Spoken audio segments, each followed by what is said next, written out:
This video is brought to you by patreon.com/worsttake. Get access to exclusive live streams and Discord servers, on-screen shoutouts, and early access to some videos when you join now. Help make sure that we can continue to make content like this by supporting the Patreon. Links are in the description down below.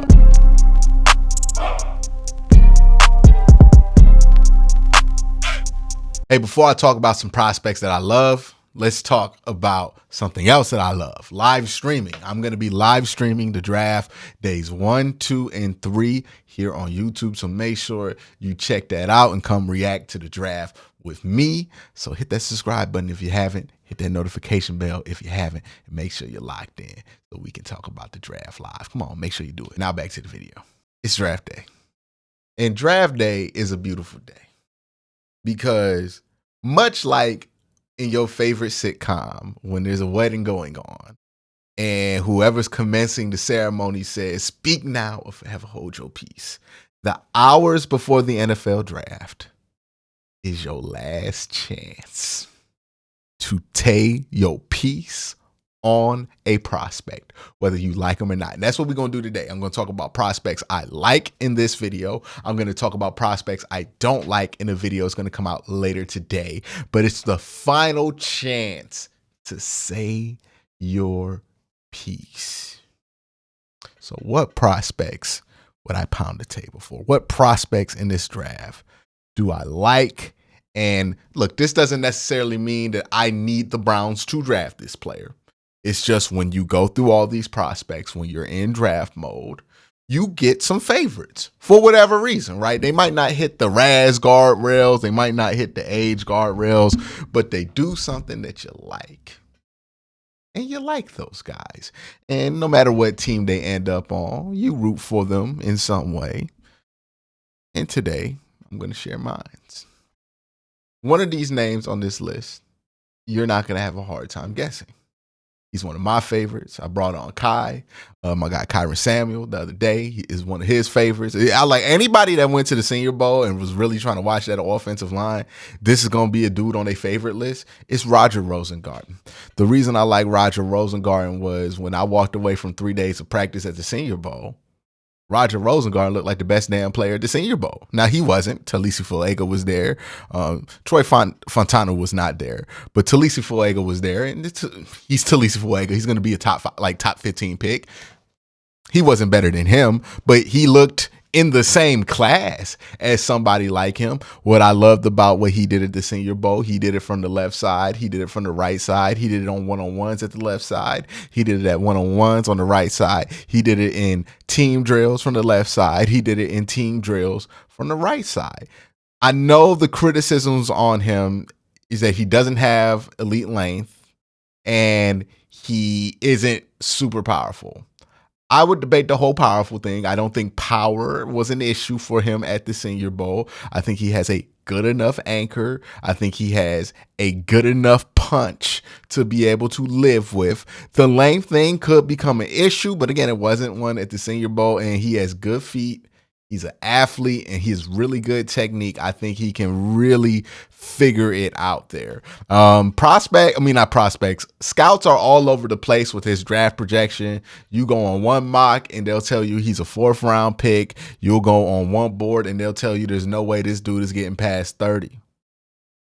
His projection all over the place, but I always have respect for somebody who can go to an all-star game setting like the Senior Bowl.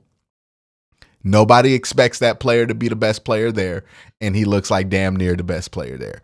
Roger Rosengarten, tackle out of Washington. I think he could play left and right. I think he's going to be a valuable swing guy early in his career if he doesn't get to start. And I think he does have the chance to start somewhere, especially on the right side where he's a little bit more natural. But I think he can start on the left side too if you just give him a little bit of time to make that transition.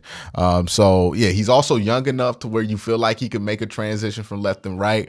He doesn't have so many reps that you're like kind of worried about that. But again, you saw him kind of be able to do it on the left side against some really good players. Chop Robinson was there. Loki Latu was there. He was able to hold up against those two, and those are first round picks. I think Roger Rosengarten is going to be a pretty damn good player in the league. I think he's going to be a solid tackle, whether it be on the left or right side. And I think whatever team gets him is going to get a pretty solid gem of a player there. The other player who was like the Roger Rosengarten of the other team on the Senior Bowl was Christian Jones. I like Christian Jones. I mean, look, all three of the guys I like are Senior Bowl guys. And the reason that is because the Senior Bowl is one of the few things that I get to witness in person, right? I made the trip to Mobile.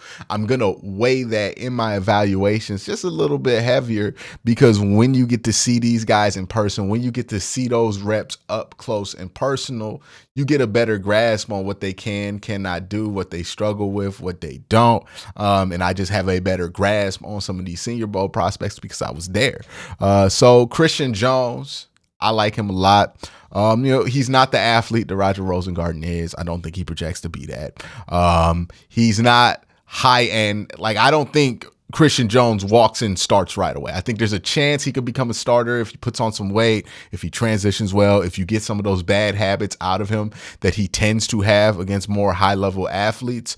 Then yeah, he can be a starter, but he's definitely not an immediate starter for anybody. He's a fourth-round pick to me. But I think for a fourth-round pick, he's going to be a pretty solid tackle. The ability to kind of make people run arcs is pretty impressive to me. When he does get beat inside, he has a great quick recovery, and he's able to kind of drive off of his feet to create a lot of power to move guys around in the pocket. Like, one thing I look for with offensive tackles that I think is very important is, one, yes, do you win your reps, right? It's always great if you have an offensive tackle that's going to win their reps all the time. But that can't just be it, right? In the NFL, you're going to lose a rep. Like, there's no offensive tackle that doesn't lose a rep in a season or even in a game. You're going to lose a rep. Like, these edges are incredible in the NFL, especially in the AFC North. You're going to lose a rep. Do you have a game plan? Do you have a bag to go to if you do get beat, or do you panic, right? Some guys look great when they win blocks. Some guy, like, who is it? I'm going to talk about Patrick Paul. Patrick Paul is the guy, right? Patrick Paul looks amazing when he wins a rep. But if he ever loses at any part of that rep, he is cooked barbecue chicken.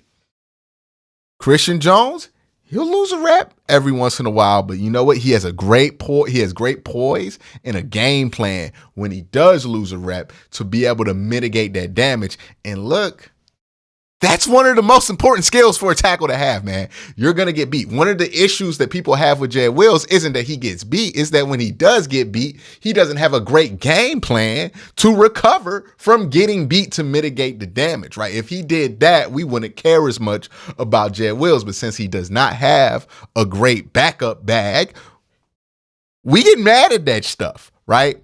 Christian Jones, I think he does have a good backup bag. I think he is somebody who year one can be a swing tackle, emergency tackle type guy, but maybe in year three could actually start for you or be like a sixth man on the offensive line, which is incredibly important. Kind of like a Chris Hubbard, somebody who can be a swing guy, I think can transition into a lot of different spots. I like Christian Jones out of Texas a ton. You're going to see here when you look at my preferences, I don't really care as much about the measurables unless you show me something on film that shows me that you know how to use those measurables. Now, it's a projection game, I know, but when I see guys who have all the measurables, but they're 23, 24 years old coming out of college football, they haven't really dominated in college football, that's when I get a little bit concerned. But Christian Jones, he's not going to be tremendous tools guy, but he has all the requisite skills that you want out the position. He has good size. I think he'll be a good tackle in the NFL eventually. I think he's definitely worth a fourth-round pick. Might even be worth a look if you can get a compensatory third or trade up to somebody's compensatory third. My last guy here is a late addition. He's somebody I got put on to a little bit late in this process, but it's Dwayne Carter, the defensive tackle out of Duke. I love his game. I love his energy that he brings to the field, right? Like sometimes, and I say this a lot with like line positions where I think the stats and the accounting for those stats are pretty flawed. You really got to go off vibes a little bit more than what people would be comfortable with at these positions. And look, Dwayne Carter's measurables aren't anything to write home about. He's a pretty average size 3 tech, but he just plays so violently with his hands. He just gets inside. Like he's a good penetrator, was a leader of his team at Duke, somebody who likes to fight. You know how I love defensive tackles that like to fight, and not in like the destructive way where they're going to cause a bunch of personal foul penalties and be stupid during the games, but in a smart way. Like he loves to compete. He's a competitor, right? That when you saw him at the Senior Bowl, he was competing. He loves to compete. I like linemen who like to compete because there's a whole lot of competing that you do on every snap when you're a offensive or defensive lineman. So that's why I got Dwayne Carter in my players I like bag.